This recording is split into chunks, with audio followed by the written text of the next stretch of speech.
Thank you. All right. Hi, guys. Good evening, everyone. Thank you very much for joining us today on the Friday evening. Usually, people go around, have some fun, but you guys are sitting here. And yeah, it's 8 plus, and you guys are still waiting to listen to my boring topic, which I'll try to make interesting. So, kudos to you guys. Give yourself a round of applause. Thank you. So, my name is Ritesh. I am currently working with SPH Media as a senior staff platform engineer. I have overall 18 years of experience. I'm currently in Singapore, like how Darren is managing this NUS Hacker. I used to manage 4 meetups, but one of them I left now. So now I lead 3 meetups in Singapore. One is HashiCorp user group. Second is Azure Global AI and Microsoft Global AI and Azure. Third one is Cloud Native Computing Group. All right, so I'm chapter lead for these 3 meetup groups. I am Microsoft MVP as well as HashiCorp ambassador for 2 years in a row. And today what we are going to discuss is about automating cloud native on Azure AKS and Terraform. So we'll see from infrastructure to workload deployment. All right. So just before I start, I would like to ask, how many of you have heard about Kubernetes? Nice. Good. How many of you heard about Terraform? Nice. Good. How many of you are working on Kubernetes and Terraform? Nice. No worries. So I'll try to get into it. Darren, can I get my PPT over there? Yeah. So we will be talking about now Terraform and Kubernetes. They both are cloud native tools. Okay. And the reason why I selected this topic is because one of the thing is I love Terraform and I love Azure. And since I'm from the infra, we work day in, day out with these tools and products. So, so today we'll be talking about Azure Kubernetes Services, and at the same time we'll talk about Terraform as well. So let's go ahead. Now, exactly 10 years back from today, Kubernetes started, okay, as a project by Google. Then it was donated to CNCF, and then there were a lot of development done. And on the basis of Kubernetes, there are a lot of different Kubernetes flavors are in the market. And most of the cloud provider, they have also adopted this Kubernetes into their managed services as well. So why was there a need to have a managed services of Kubernetes when there was already a Kubernetes self-hosted, dedicated, self-hosted Kubernetes for everyone to use? So the reason why it happened is Kubernetes was created to lower your workload. The idea earlier was that you move from monolithic to microservices. So you have multiple chunks of systems, different application running on different container nodes, and you connect to them via API, and that serves back you the request. But as it started getting popular, different services started getting introduced. Different open source organizations, they started coming in. Okay, and that made this entire workload configuration more complicated. If you see now, this is a survey that we have recently, and if you see in the survey, 66% of them find that at retaining a qualified talent to assist with Kubernetes operation. All right. So Kubernetes, as simple as it sounds, when at a basic level it's easy, but when you go more into Kubernetes, like deploying different application, you have nodes, multiple nodes, those nodes in the cluster, those cluster there are pods, those pods have different deployment, they have different services, there is API gateway, there is Nginx, there is egress controller, ingress controller, pod controller, kube scheduler. These are just few that I'm talking about, but there are many such things that happen. And for that reason, the talent, retaining those talent for Kubernetes operation was difficult. 58% thought managing the Kubernetes infrastructure and ecosystem was also difficult. 53, reworking legacy application to take advantage of Kubernetes benefit. Now we reworking, for example, let's say you have an application currently running on your organization, okay, be it on-premise or cloud, and that legacy application is running on some old version of Java or for own version of Node.js. All right. Now moving that application towards Kubernetes or to containerize that, modernize that application was not that easy. You have to re-architect the whole thing. All right. The lift and shift was not that easy. And monitoring the performance health of Kubernetes. Again, now since you have Kubernetes, everything is working, then you need to have different monitoring and performance, Grafana, Prometheus, okay. These are one of the leaders that you have, but there are many other like Datadog and not Cloudflare. Datadog is there, yeah, Cloudflare is there. So all those things, they come into picture. So the challenge that Kubernetes currently have is it is self-managed, there is an operational overhead, and there is resource integration, okay, integrating it with different cloud, example like load balancer, network services. All right. So when I say these are challenges, but with these challenges come certain benefits as well, because you completely manage everything on your own, okay.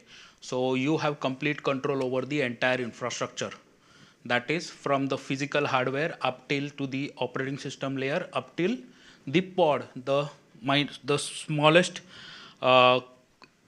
unit of Kubernetes. All right. Now why Kubernetes? So why Azure Kubernetes Services? Now it's not just Azure. If you guys have heard about AWS, they have EKS. If you heard about GCP, they have GKE, and Azure has Azure Kubernetes Services. These all are managed Kubernetes services. Now what does managed Kubernetes services mean is certain overheads are managed by the cloud provider, and rest remaining is completely managed by you, okay. So what it does is, in Kubernetes there are two things: control plane, data plane, okay.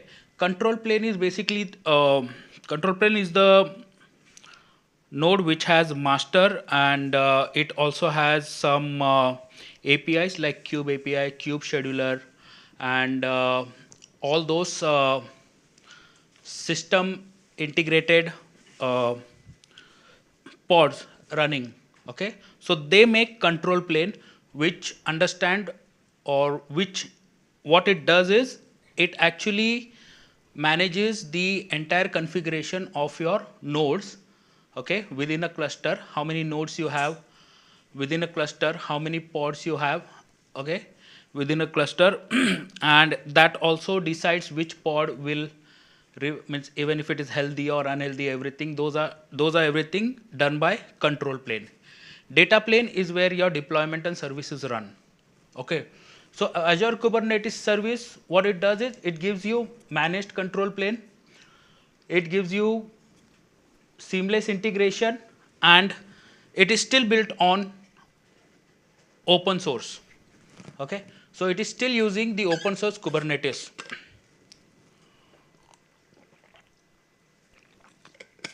It also handles the heavy lifting, the master node, like including monitoring, maintenance, patching, and all the behind the scenes that happen. So so the benefit that you get on managed services is, rather than you working on the operational overhead of maintaining the entire cluster, the entire uh, mammoth of system, your developer can now work on building the application, developing the application. All right. So that is the benefit that you get when you move to managed services. And Azure Kubernetes Service is one of the managed services from Microsoft. Advantages that we have is, as I said, there is automated upgrades, integrated security, and elastic scaling. So automatic upgrade, as I said, if you're having a standalone on-premises Kubernetes, patching the Kubernetes to the latest version, all right, and then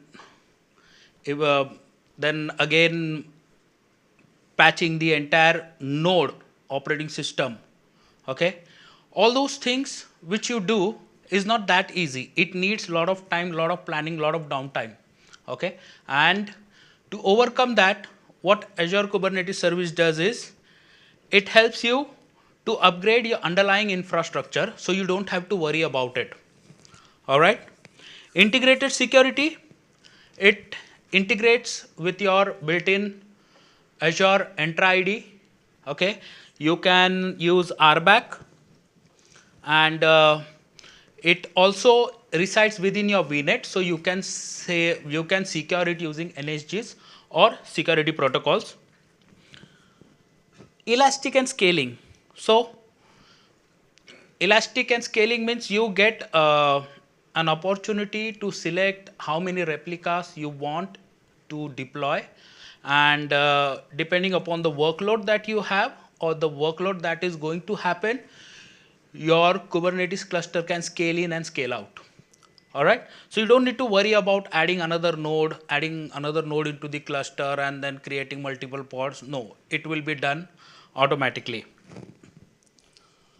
So there are the parameters, like if you set auto upgrade channel patch, identity type system assigned. So when you set it system assigned, it does Azure AD authentication, and we have role based access control. This thing I will show you when I will be doing a small demo. All right. And yeah, enable auto scaling. So it does horizontal pod auto scaling, cluster node auto scaling, and so cluster node and pod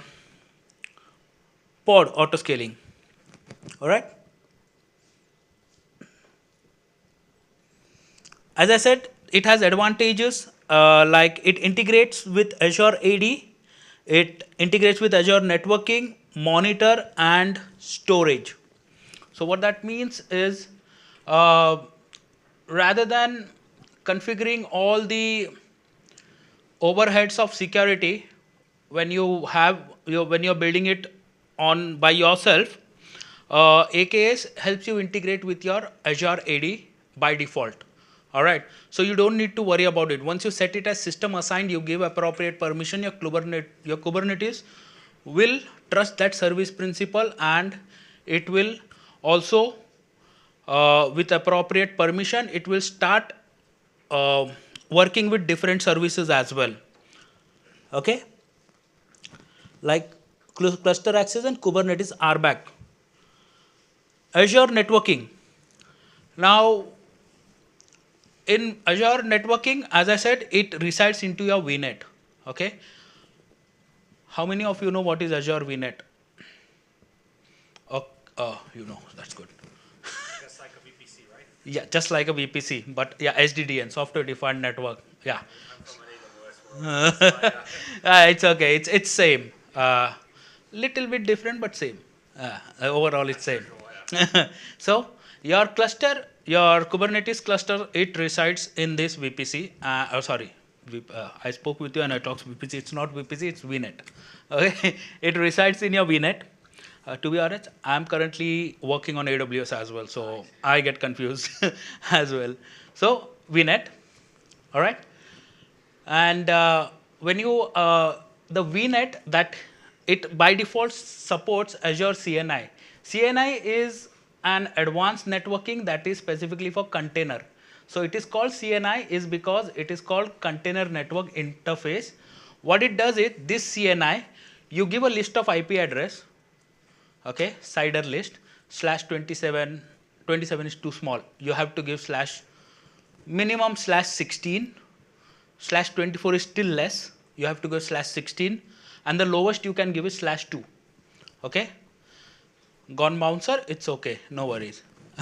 All right, it's a networking term, but yeah, those many IPs you get. How many IPs you cut means like slash 2, like slash 24 will give you 256 IP.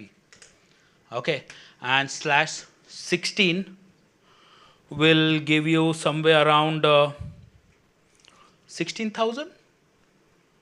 16,000 or 16,000, somewhere around 16,000 IPs. Okay, so depending upon what kind of application you are running, you need to also identify. Earlier it was like it was really difficult to assign IP and track the IP that is assigned to different containers. Okay, but since CNI was developed, after CNI what happens is once you give the Azure CNI, the container network interface, if you give an IP address, what it does is it manages the IP assignment, so you don't have to worry about it. It will give the IP. Once the IP is released or the pod is gone, it will take back the IP and it will give back the IP to another container. Okay, so Azure networking, Azure monitor. So you don't need to install Prometheus, Grafana. Means you can do that as well in Azure as well if you want. But by default, Azure Monitor will do comprehensive logging and monitoring for cluster and application performance using Performance Insight. Storage integration.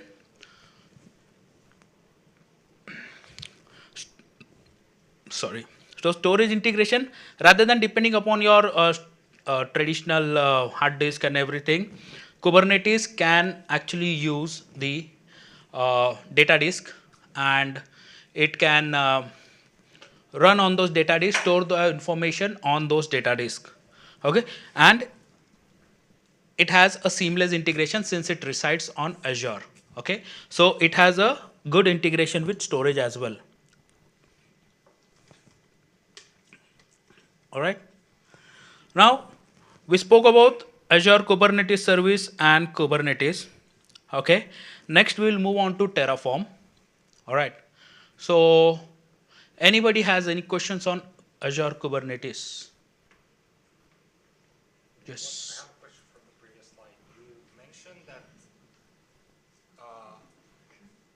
This one? you have automated upgrades. I'm not an expert on Kubernetes, so isn't it? So with AWS Kubernetes, Azure Kubernetes, you can do proper deployments like red, blue, green, and proper stage deployments and automated upgrades. You mentioned also that the pods can't be changed that easily, like the nodes, isn't it?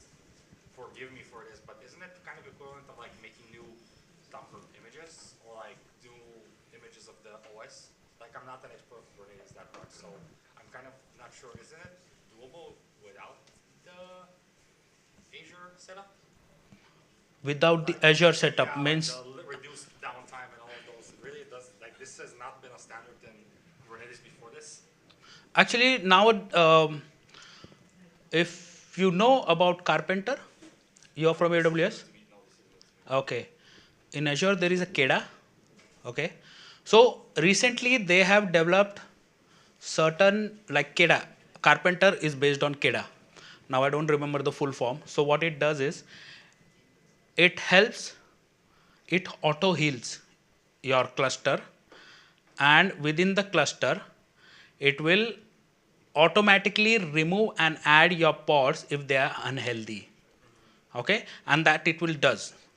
So yes, to answer your question, earlier it was not true, but now today's world it is possible, and it's possible in Google, it's possible in AWS, and it's possible in Azure. In AWS it is called Carpenter. Okay, you can look for it, and in Azure it is called KEDA, if I'm not wrong, KEDA. All right. Cool. Any other questions? No. Yes. I mean, from a production experience, like how does using a AKS compare to the AWS implementation? Just curious. All right. So, if you ask me, honestly, both have their pros and cons. Both are good, but it depends on what is your favorite cloud. Okay. No, to be honest, it all boils down to what is your favorite cloud. Now, for an organization X, there is an organization A and organization B. Organization A, they have their entire ecosystem on Microsoft. Okay, top management up till lower management, everybody is on Microsoft. They are premier customer of Microsoft and everything. That organization will use AKS. They will not use EKS. But there is another organization. They are hybrid. They have Azure. They have Google, but they are heavy spender on AWS. Okay, because the infra guy is more leaning towards AWS. But as a company policy, you cannot have a single vendor, so you need to keep multiple vendors for fault tolerance. Okay, because you saw US East one went down for AWS, right? For Azure also it happened, and so for such kind of scenarios, big organization like BFSI, the financial system, banking sector, investment sector, they always have multiple. But then it depends your CTO, CIO, whoever is residing, what he favors. Okay, that's the honest truth and practical. All right, because outages will be both the places. Okay, both are same, both are good, because both of them are actually running on the same 100% Kubernetes engine. All right. Any other question, or we move on? All right, good. Now, interesting, Terraform, infrastructure as code. This is my favorite topic, much favorite than Kubernetes. Okay, yeah. So, why do we have infrastructure as code? So infrastructure as code is such a powerful tool. Okay, specifically Terraform, that you design your code once. Okay, make it repeatable, put it into a version control. Okay, and then using that repeatable module, you can create multiple resources. So, and the beauty of it is, you do not need to log into your portal as well, be it Azure portal or AWS portal. You do everything from a single IDE, that is Visual Studio or JetBrains or Cursor, whichever you like, depending upon the AI that you love. And that's the beauty of it. If you see here, what it does is simple. As I said, a single IDE, whatever it is, you write a code. Once you write a code, you do plan. Plan will show you the plan, what it's going to do. Okay, so there itself you will understand what needs to be changed, what it is going to do, and if you want to make any changes, you do it here. Then you apply, and when you apply, if you can see, it is agnostic, cloud agnostic. So if you have Kubernetes on premises, you can use Terraform. You have Google, you have AWS, Microsoft, Tanzu, VMware, Heroku, whatever you have, you can use Terraform infrastructure as code. So the reason why Terraform is so popular and so good is because, for example, let me give an example, is you have AWS, Azure and Google. All right. Now all these three cloud services, if you want to manage, you have three options. One, you log into the portal, you log into CLI, or you work with SDK. Okay, software development kit. Now there is one engineer who is managing three different cloud. So he has to learn Azure portal and CLI. He or she has to learn AWS SDK CLI. He or she has to learn Google. Okay. Now imagine how difficult it would be a person for him or her to get those things, because Azure has something called ARM. And AWS has JSON. Google supports by default Terraform. So there are like so many different things that a person need to learn. Okay, and it's not possible. It's possible, but it's too much taxing for them. All right. So you use Terraform. Now single Terraform, one single tool. And it is a very nice, it's written in Go language. It's HCL, HashiCorp language, which is written on Go. It's quite human readable. I'll show you. Simple, four options, 4 steps, done. Plan, apply. You have proper authentication and everything done. It will apply your workload into whichever cloud you want. And it also has something called as state management. Okay, we'll talk about state management in detail in further slides. Okay.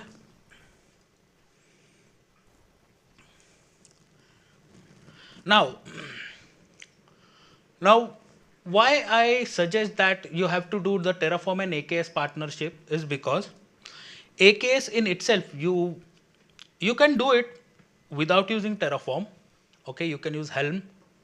Okay, if you are not using Helm, what you can do, you can have multiple YAML configuration files, and you can keep on deploying each and every services individually, and you can keep on managing your cluster individually. That is possible. Okay, but when you are working with Terraform, okay, what it does is Terraform has something called as providers. Okay, each cloud services has provider. Now what is provider? Okay, in a simple way, provider is like a connector. Okay, a connector or a middleman which understands which cloud you want to create the resource in. Okay, for example, from Terraform, if I select Azure RM provider, the provider will understand I have to go and call the APIs from Azure. If I select AWS resource, then it understand, the provider understand it has to reach to the APIs of AWS.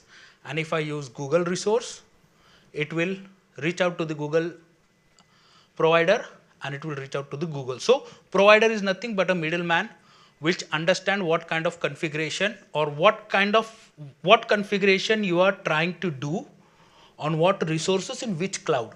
Okay, so that's what provider does. So infrastructure provisioning using Terraform, you can create VNet, subnet and AKS cluster. Okay, so the tool itself, rather than means in Azure, when you are creating any resources, you have to create a resource group. Once you create a resource group, then you need to create VNet. When you create a VNet, you need to create subnet, and then you install, or then you create your workload in that particular subnet. Okay. Now, if you want to do this from the portal or CLI, you have to run multiple commands or you need to do multiple clicks. I'll show you. All right. But if I use Terraform, I need to write a code once. Okay, in a modular way. I'll write a module code once, and by referring that module, I can create multiple infrastructure. Okay, within 5 to 6 minutes, I will have whatever I need. Okay. Kubernetes, so Terraform also supports Kubernetes provider. Okay, it dynamically connects to Kubernetes and it also generates the kube config. Kube config you need because if you want to run kubectl, your kubectl from your local system, you need to download the certificates and credential to your local system. That is done by kube config. All right, so you can do it individually as well, but Terraform has a provider connection, it understands, and what it does is it runs locally and it connects your Kubernetes cluster and does the workload deployment. What is workload deployment? Like service, Nginx, Apache, or any other container that I want to install, or I want that container to run on my Kubernetes cluster, I do workload deployment. All this can be done in single apply file.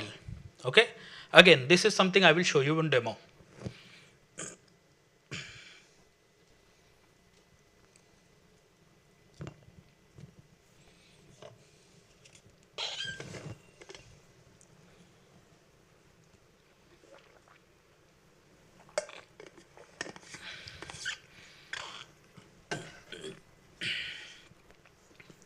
So one of the use case is highly scalable microservices. So most of you must have known that earlier we had monolithic approach, okay, and recently we went into microservices approach. What it does is, uh, monolithic, they were like 3 tier, web service and data tier. It was still good, but now they went into microservices. For example, you guys use Lazada, Shopee, okay. Now when you go to Lazada, okay, you go to Lazada, you browse, you browse something, right? That browsing is happening on one microservice. At the same time, when you click on add to cart, it's happening on another container that is running different microservices. At the same time, when you go to payment, that payment gateway is running on different microservices. You see, different microservices. You are connecting by web app or mobile app, it is connecting to your cluster, and different microservices are working together. Now, why microservices? For example,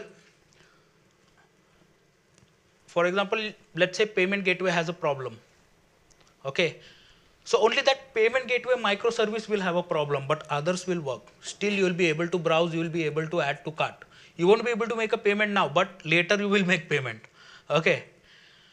Or let's say you are unable to add to the cart now. Okay, cart function is not working. You can favorite it. So next time you can put it in the cart. Okay, so that favorite that you do, that is also working on another microservices. So that is the reason they brought in microservices, because earlier everything used to run on web and service tier. That means this service tier which is lying in between, it will have your add to cart button, it will have your payment gateway, it will also have your browsing, everything. So if this service tier goes down, your entire app is gone. Okay. So to overcome that, highly scalable microservices, Kubernetes was born. Okay. So AKS orchestration. So Kubernetes, what it does is it orchestrates your container services. Now that is done. That is how we navigated the monolithic approach. Second, now still performing those activities was still tedious. So we want automation. Okay, automation, you just click, run couple of commands and done. That's where Terraform comes in, which automatically creates your node pool, system, user, GPU for different microservices as you need. Okay, you can have different environments, and for each environment you can have similar configuration that you can run using Terraform. Ingress management is Azure load balancer and application gateway. Whenever the word ingress comes, it is load balancer in Kubernetes term. Okay, Docker Kubernetes term, whenever we say ingress, it's a load balancer.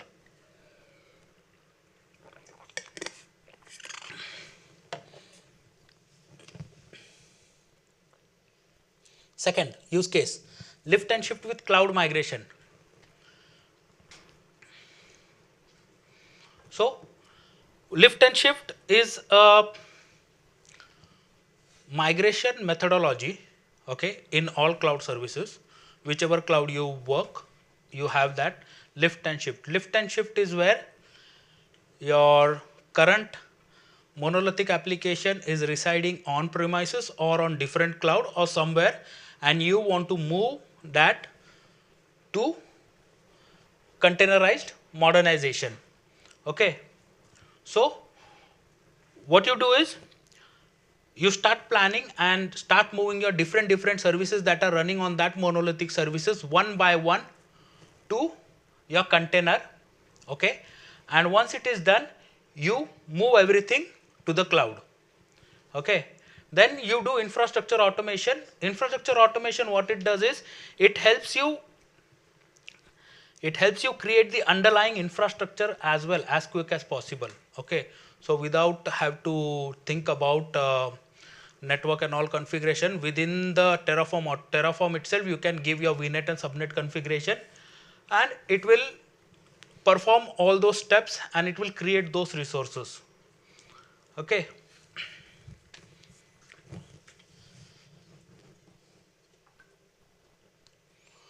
So AKS reduces operational burden, and it allows you to focus on your refactoring and modernization of your application. All right. So you don't need to worry about building the entire Kubernetes cluster from scratch and everything. No, you have AKS. You take AKS. You're building your application logic. You already know what runtime it is running. You already know. Just take it. Kubernetes cluster is running. You start creating your deployments, services, and you start deploying it. Okay.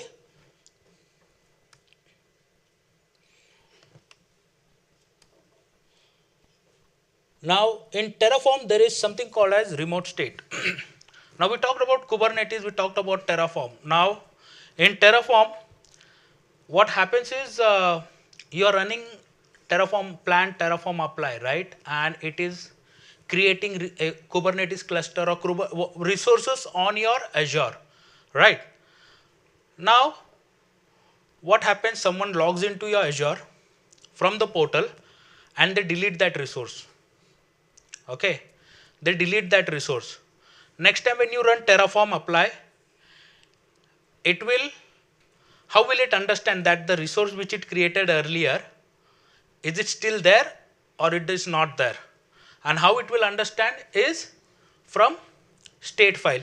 So what it happens is when you run Terraform plan, Terraform apply, the moment you run apply and the resources are created, a state file is created. Okay, that state file will have information that I have created VNet, I have created storage account, I have created resource group, I have created Kubernetes cluster. These are the Nginx controller deployment that I have done. All those information the state file will have. Okay, so next time when you make any changes to that configuration, what happens is when you run Terraform plan, that itself it will check the state file. State file will match with the configuration. All right, understand? When you plan, it will connect, it will go to the state file, it will check the current configuration, it will check, okay, now the infrastructure matches, except there is one thing, the replica set has increased from 2 to 3. So what it will do, it will only make that changes because your resource is managed by Terraform. All right, but now let's say somebody went to the portal, they changed something. Okay, they made it 5 or 6. Okay, the replica set from the portal itself. And when you apply from here, what it will do, it has an understanding that current replica is 2 and you are setting it 3. So what it will do, it will again reset it to 3 because the state does not understand the changes that is done. So any changes done outside Terraform, it doesn't understand. It only understands one thing, which is called terraform.tf state file. So this, yeah. This is a question because I think you're probably an expert on this. I've experienced this, seeing this. Is there some mechanism that allows to not change this drift? Is there something, maybe, because I'm from AWS, I haven't seen that, but is there something that can not do this change and like kind of back propagate the state? Yeah, so it's like I did manually some change, I want the state to not that is something which technically is not possible to do that.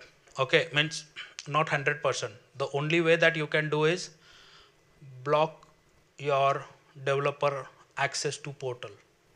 Now in my organization, what we have done, okay, we cannot log into any portal. All right, we cannot log into portal, and if we want to log into the portal, we only get read-only access. Just to view, we cannot make any changes. If we want to make any changes, we have to make it via Terraform. We have to make changes in Terraform. We have to fix everything via Terraform because of the drift. Okay, so see what happens is when you are using such powerful automation tools, we also as a developer, as an engineer, have to build a habit. Okay, to either make a job easy or make it hard. Okay, now since we are making it easy, so yes, as I said, we don't allow anybody to log in, and if they want to log, they have to take privilege access. Now that if anybody makes changes, we know who made that changes. So it's not so easy. So that is the only way how you can control this thing. If not, this will happen. But for that, you have something called as import. So Terraform helps you import those resources within Terraform. So it won't create. You created it outside. What you do, you write the Terraform configuration and run Terraform import command. What it will do, it will go, it will check the resources created and it will update that information in state file. Now next time when you run, the state file will understand this is managed by Terraform. So it won't detect it as a drift. Okay, so that option is there.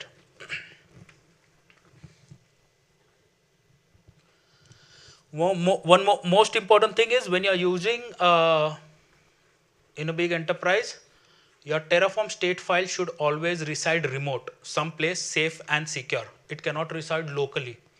Okay, because the thing is, you are working, I am working on the same code. Okay, my Terraform state that resides in my local and Terraform state that reside in your local, they don't match. Because you are making some changes, the changes is saved locally at the state file. I am making some changes state here. So what will happen? He created 3 resources. I am creating 2 resources. His 3 resources will get deleted. My 2 resources will get created. Later he pushes, my 2 resources will be deleted. His 3 resources will be created. So that will be the problem that will happen. Yes.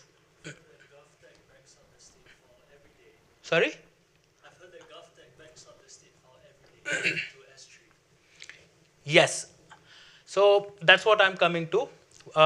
Like how you have S3 in AWS, in Azure you have storage account. And even that S3 is actually in multiple AZs. Okay, hot tier multiple AZs, and they have different type of archivals set up. Same way in Azure, if you are an enterprise, you have to store your TF state into Azure storage account and make sure that Azure storage account nobody has access. It should only have access to the service principal, like you are running like your team, right? Mostly what we do is we push everything into source control, version control, that is GitHub, Bitbucket or something like that. So what we do, we create a managed identity, we assign that managed identity, and a single managed identity is used by everyone. Okay, entire team will use that single managed identity, and only that single managed identity should have read and write permission on that storage account. Nobody else should have. Okay, in that way what happens is you safeguard your state file. Okay, so always remember Terraform state file is the most important file in Terraform. TF state file, it has to be properly backed up, it has to be kept remote where only your team and the resources, your team can make changes to that Terraform state only using managed identities. No individual user should have access. Okay, I'll show you what I was saying, what I'm saying about managed identities later when we see the demo. Terraform also help you with, it's okay. Terraform also helps you, means like as I said, modularity. See, if you see, there is environment 1, environment 2, environment 3, okay. Development, testing, production. Now, these 3 different environment I can create with single Terraform module. So I'll create a skeleton. So Terraform module is nothing but a skeleton which has certain information, and you use that skeleton to create your resources. Okay. So when I'm creating, I will just, everything will be there. I'll just add that it has to be environment, what VM size I need, how much node count I want, how much replica I want, and just Terraform plan and apply. It will do everything. Okay, that's how powerful it is. So in a current organization, we have created modules for everything. Okay, so what we do, anybody of you worked on AWS? Oh, okay. Has anybody created account in AWS? AWS account, right? How long does it take to create AWS account. So usually the process is couple of days. If you are doing by GUI or you have something in place, some process or something is in place. But in our organization, we use something called as account factory, Terraform account factory. Okay, Terraform account factory, we have created a module. With that module, we have created our own module for our requirement. Okay, and now within 10 minutes, we have one account created. And that account will have VPC. That account will have VNet, VPN gateway. That account will have all the SSO permissions. All right. It will have all the resource tagging. Everything that account will have.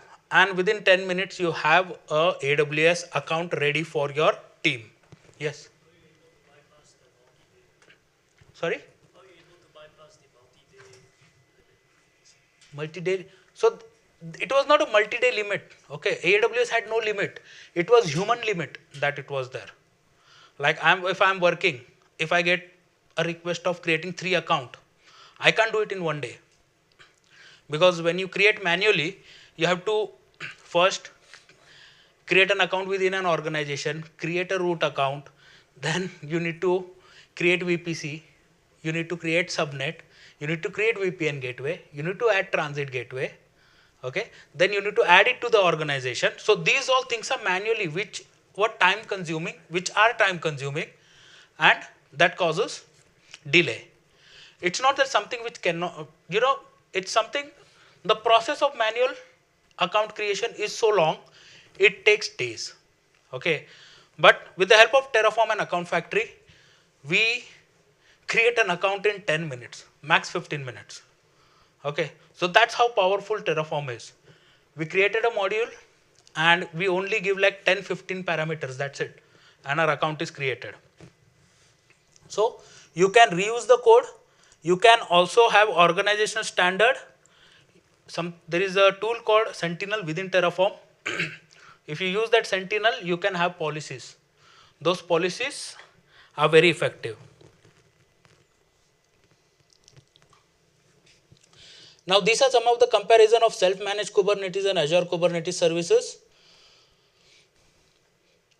I will not go much into this. We are running out of time. This is the control plane and data plane, the responsibility model that we have. So as I said, the control plane and data plane. Control plane, if you see the API server, etcd scheduler, controller, control manager, DNS services, these all resides on your master server. Okay, this is when you have AKS, this control plane is managed by Azure. So any updates, any monitoring, any health checkup, everything is done by Microsoft for you. Same in AWS as well. These things are managed. When you say managed Kubernetes, control plane is always managed by your cloud provider. Okay. What you manage is data plane. That is worker node. Virtual machine that is running a containerized application, kubelet agent, container runtime. Like what you want to use, Docker, Containerd, or whichever container runtime you want, that is something that you have to decide. But apart from that, the major heavy lifting is done by your cloud provider. In this case, Azure.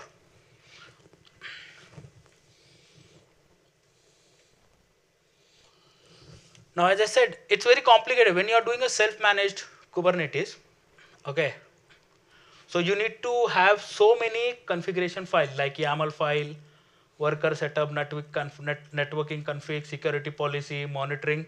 Now, mind you, all this you can add in single YAML file. Much possible. But then your YAML file will be like 800, 900 lines. And then go ahead, find which service is breaking.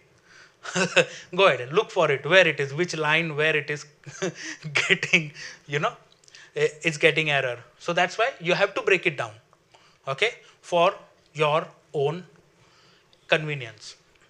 And some more configuration file.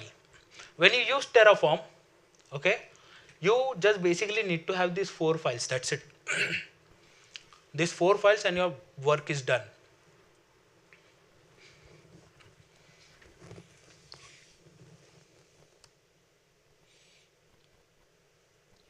So operational overhead, there is an AKS advantages where control plane upgrade, security management, HCD backup and recovery, disaster recovery, monitoring, alerting, cluster scaling, everything is taken care by Azure.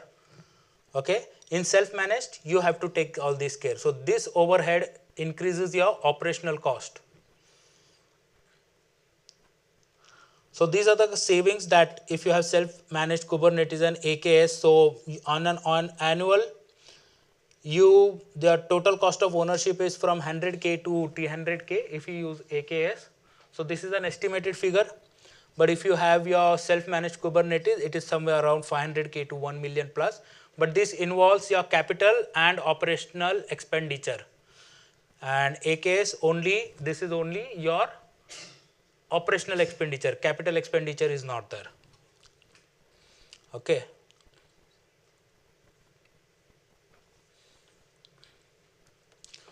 Now let's go to a lab. Okay. So this, okay, it's not showing. Huh? 10 minutes. I'll just show them the config file. I'll run it. That's it. It will take some time, but they don't need to see all those things. It's okay. But I cannot. They cannot see my screen. You need to change the display. I went overboard, right? It's more than 9 o'clock. What is the hard time? Hard limit? No, it's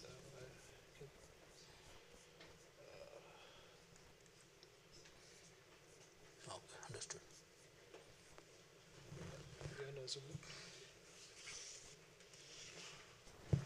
Is it good? Yeah. I think that's too much. Is this visible? Yeah. So this I have created a repo. I'll share with you guys the repo QR code. So you guys can try it out by yourself as well. Okay. Now a lot of things which you don't need to look. So we will look for main.tf. Before main.tf, I want you guys to look at this providers.tf. Okay. Now in provider.tf, what I have providers. So as I said, there are providers. These providers act as a middleman between your cloud provider and Terraform. So I have given required provider HashiCorp, Azure RM, and Kubernetes. All right. So I have said these two providers. I have given this two provider information, and this provider is what we are going to use in entire configuration. Now we go to main.tf. See, in this file itself, I am creating virtual network, I am creating a subnet, then I am creating a Kubernetes cluster. Okay. And then I am assigning role as well, the RBAC role, system assigned. If you check here, the identity is system assigned. So that means the credential nobody has. It is a system assigned. It will auto rotate. All right. And this is provider Kubernetes. The reason I'm going to download the kube config file. Okay. The kube config will have all the credentials. Using those credentials, this workload.tf, which has resource called Kubernetes deployment nginx. So this Kubernetes deployment, this resource from the Azure RM provider, right? Not from the Kubernetes provider. This, rather than if I had to do it on self-managed, self-hosted, I have to write a deployment.yaml file. Okay. In Terraform, I don't need to write deployment.yaml file. So what advantage I have? I don't need to learn YAML. Okay, I don't need to learn YAML or JSON or other thing. I just need to learn one thing, that is Terraform, and Terraform will take care of it. So I am creating a deployment like nginx deployment, nginx, and all the information is there. And then I am creating a service, nginx service, and it is a load balancer type. Okay. Now let's see what happens. Now I run Terraform init. I'm initializing the backend. So initializing the backend is where it will start. Since I did earlier, wait, I'll just show you one. Okay, we'll just do this. Actually, I just sent the GitHub repo, so if you check your email that you sign up for Ruba, you should get it. I sent it to them. Oh, Yeah, that's it. oh, you got you. Okay, nice. All right.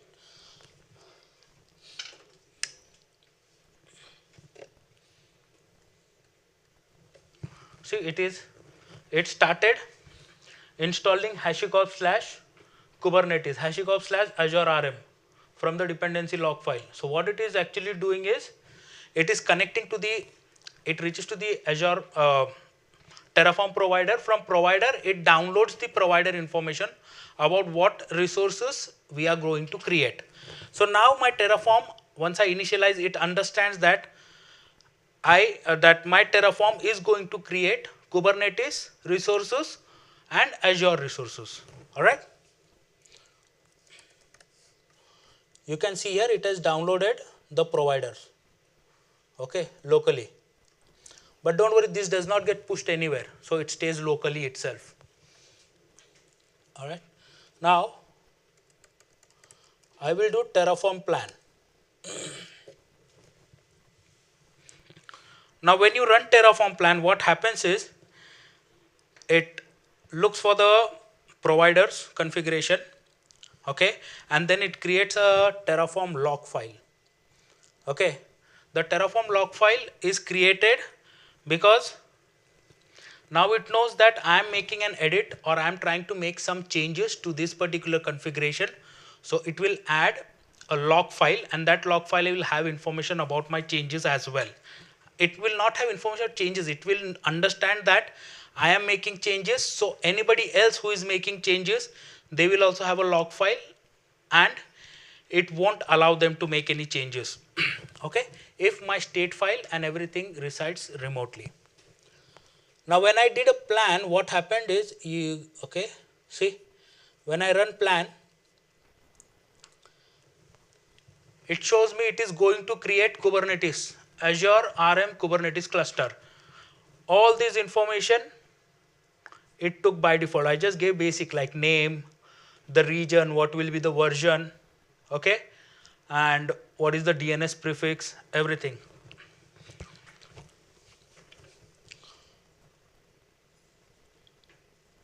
All right, and it is going to create a role assignment as well. When you see plus plus plus, that means it is going to create. When you see minus minus minus, that means it is going to delete. But if you see tilde, that means it is going to do in place update. Okay, and if it's so plus / minus, that means it is going to delete and recreate. Okay, these are the only 4 things you will see. Now here it is creating everything. It's going to create my Nginx service as well. Okay, and it gives me plan 6 to add, 0 to change, 0 to destroy. So let's do Terraform apply. Now when I do Terraform apply, it will again run a plan in background, okay, to see if I made any recent changes after the current plan. Now it is asking enter a value. Now the value is yes, is what is expecting. Now when I click yes, don't fail. I did the testing, it should work. All right, so okay.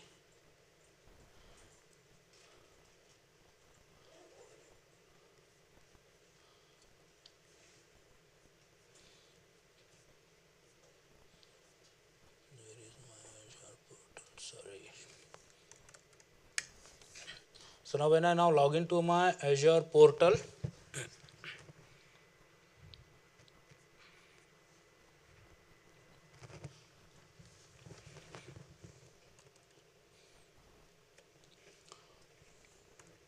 Is visible? So my Azure portal, I'll go to my resource group, and you see it started, it created a VNet. It created, the storage account was already created because we need to create the storage account and resource group for Terraform state file out of this configuration. But then Terraform, AKS Terraform cluster, if I go here,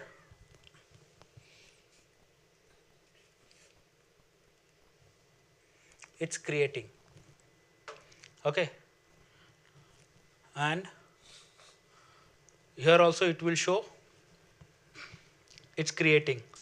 So it will take some 5-10 minutes, but after 5-10 minutes I'll get a public IP, and using that public IP I can access my web service.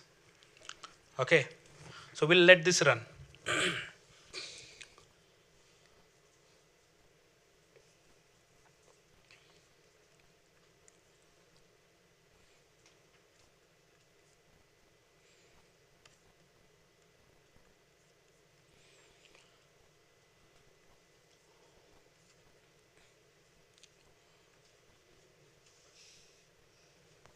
So that's it from my side. Thank you very much. And if you guys want to connect with me, that's my LinkedIn, GitHub, and YouTube. Recently started YouTube, so you won't find much, but yeah, there is 2 videos which are good and more to come in future. GitHub, this particular lab which I did, it's in that GitHub repo. So you guys can fork it, clone it, run it locally. There is a readme.md file, and it's a quite comprehensive readme.md file. So read that MD file, and then there is one more MD file called automating AKS deployment that has more detailed steps about what I have done. So if you follow that, I'm pretty sure you guys would be able to deploy your Azure Kubernetes services by yourself. Okay, it's at that detail level. So that's the reason I uploaded it into my GitHub. So till the time the cluster is running, it is there. Any questions? Yes. I think because for most of us, maybe we'll just push code to Vercel, like especially when our deployment is small. You will push a code to Like Vercel, or it could be like a GitHub. Ocean, Oh, the cloud provider. Okay, smaller one. Yeah. the smaller one. So like, when do you decide when to move to, let's say, like a Kubernetes cluster, like sort of level of deployment? Because there's another level of complexity. Oh yeah. So when do you move? If you're, see, it all depends.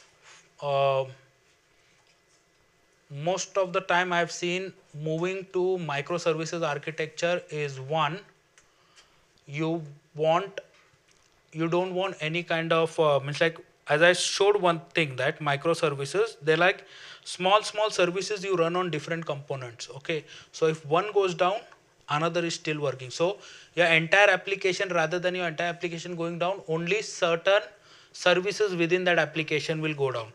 Now for you, do you think your application is so critical that you would not, you or your organization cannot take the downtime of complete application going down? The entire application is down. I mean, for a personal user, it doesn't matter.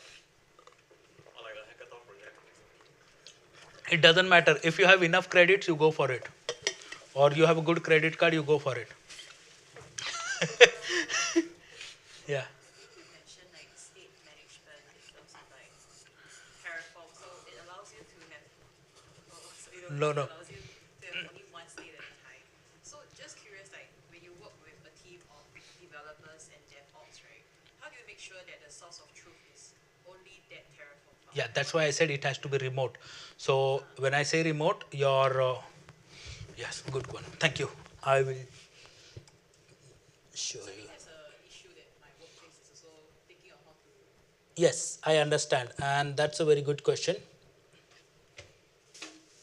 So in my backend.tf, if I go here,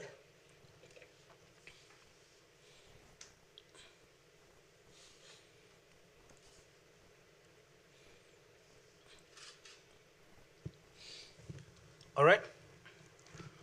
So here backend Azure RM, what I'm saying is storage account. This is the storage account that I've created in Azure. Okay. My container name is tf state, and key is my state file will be ak's deployment.tfstate. .tfstate is my file. First, I'm saving it remote, not locally.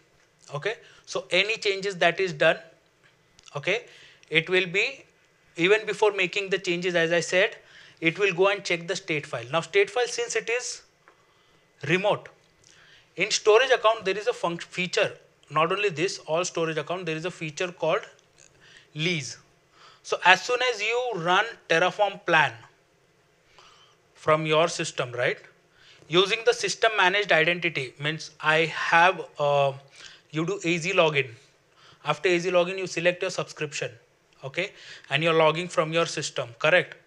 And then you do Terraform plan. The moment you do Terraform plan, and from your user ID, once the connection is made to the storage account, that is this storage account, to access TF state, the lock is in place. That's why we have lock file.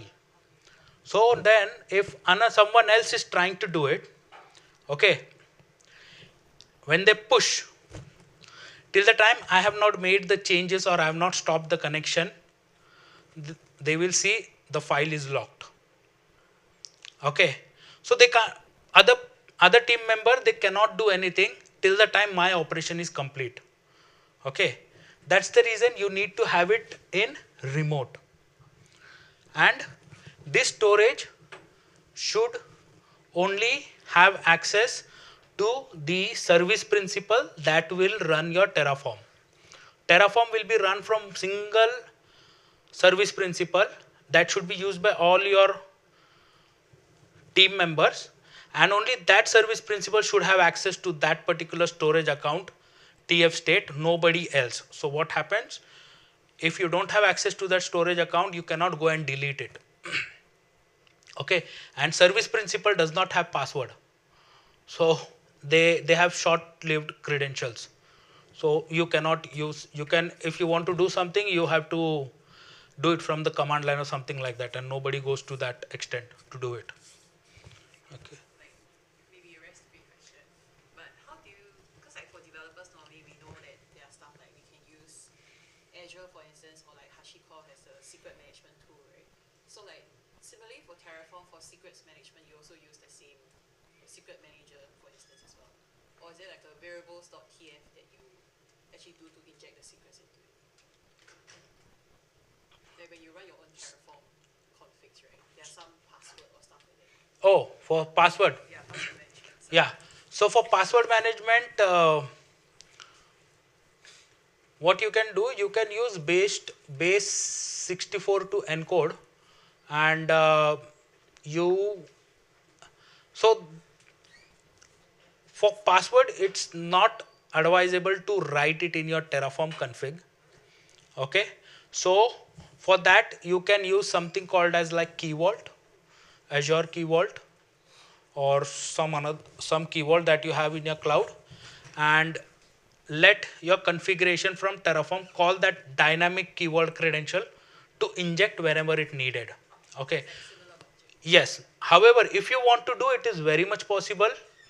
So you need to write a certain string of command where it will convert your plain to base 64 encode. So it will be some GUID value. That GUID value will be converted into secret. Okay, and then that secret will be converted into sensitive. A lot of things, means there are multiple layers that you have to do, but it's possible, but complicated. So the easiest way is you create it in your key vault and refer your key vault while creating or accessing your resource SQL. Sorry, you say you're in an organization that has like a team that is trying out different software or doing demos that require a lot of infrastructure iteration on what they deploy to their part of the cloud. How do you give them that autonomy to manage their part of the cloud using Terraform? Yeah, so if I understand your question correct is like your team is like, let's say, a sales or pre-sales team, who do multiple demos to multiple client every now and then, and how this will help. So it's same. You should consider it as regular. Means like it doesn't matter how many different environment you create or how many deployment you do, as long as the configuration is differ. Okay. For example, let's say now my Terraform files are in this directory, right? This is the directory. What you can do, you can right click or not right. You can create a new folder. Sorry, not here. For example, you can create a new folder for that client. Okay. Copy this configuration, put it into that new folder. Change the variables with your new client and push it. So the same infrastructure will be created with your client name in cloud. Okay, that is one. Second, if you don't want anybody else to use that particular account, so you can have your own dedicated subscription or your own dedicated AWS account, and only you will have access to that account or that subscription. So another team members in your organization cannot use it. Okay. Or further, you can divide, as I said, like a different directories you can create, because each individual directory in which the TF files exist, Terraform will consider it as new configuration unless you create a modules and refer that module in the root module, in the root folder.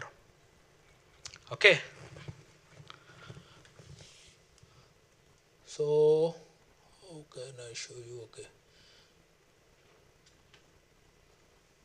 Let me see. Okay. For example,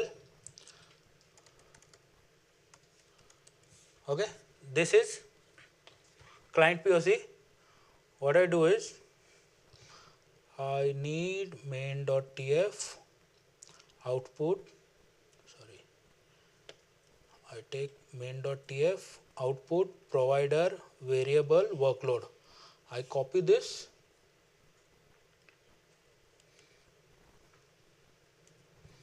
Right? I'll close this. Okay, so the Kubernetes is created. Just before we go there, okay, the Kubernetes cluster is created. It gave me an IP address. I'll just select the IP address. Welcome to Nginx. It deployed my web services. Now this is just a test, but it could be any web app that you can deploy using Terraform, and within couple of minutes you have your microservices ready. Okay. All right. So for you have different, let's say I have another, this is I did for one client, right? This demo. Now I have another client for whom I want to do demo. Okay. CD client. Now the moment I went to client POC, right? If I run Terraform plan, okay, I also, did I copy?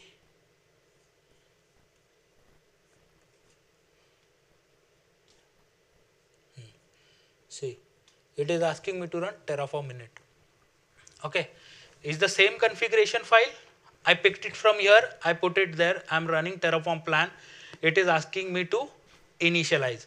So what I can do is, in variables, I can go in my variables, I can change my variable name. Okay, you can change the address prefix. Now in main, you can go and change the name that you want for your client. Okay, and then you just do Terraform plan. Now if I do Terraform init and Terraform plan here with this same configuration, it will fail. Want to see? Let's see. Just last one, Terraform init.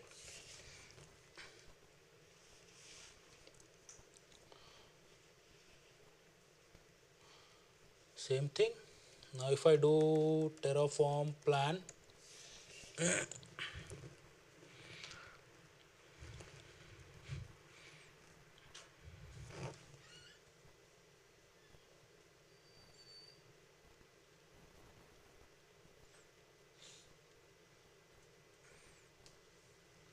see it is going to create everything. Okay, because it doesn't understand the state file yet. So for this configuration, it is new.